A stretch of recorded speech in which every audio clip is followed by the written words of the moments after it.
Welcome to my channel. Don't forget to subscribe if you haven't yet. So let's get into it. We're making scented candles and this is soy wax.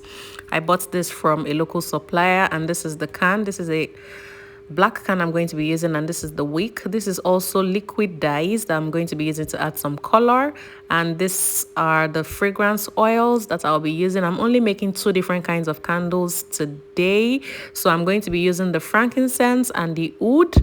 I was just showing you all the different things that I had at home. So this is the thermometer and this is what I'm going to be using to melt the wax. I'm just using a stainless cup. This is the electric scale, and yeah, I had some coconut wax, so I'm going to be making a blend of soy wax and coconut wax. So let's go. You start by measuring the ingredients because it is very, very important. Now, I did some measurements to know how much soy wax and how much coconut wax I'm going to be using just to test it out. This is it here.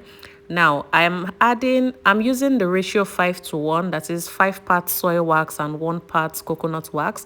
So I'm going to be measuring 250 grams of soy wax and I'm going to be adding 50 grams of coconut wax to it.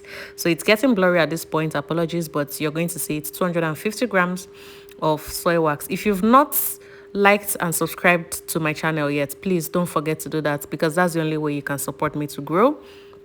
And here we are at 250, and then we're adding the coconut wax to it to make it up to 300. Don't forget I'm using the 5:1 ratio. I'm not 100% sure if it's correct, but this is just me testing it out. And after melting the wax, I'm letting it to cool down a bit. Now I'm adding the glue stickers to fix the candle wick to the bottom of the can. If I don't do this, when I pour the wax in, it is going to be moving or it's not going to be properly centralized, so I had to do this first. Now when the wax has cooled down to the temperature I was comfortable with, everything is listed in that list that I wrote out, but you can just pause the video at that point to see what I wrote there.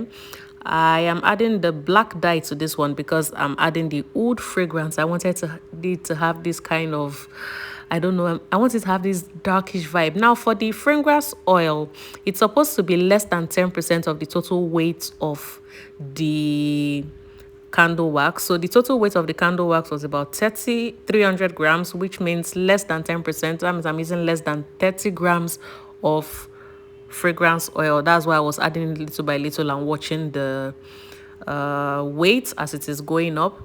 Now after adding that, I also mixed it a lot. I didn't show you that part before pouring it.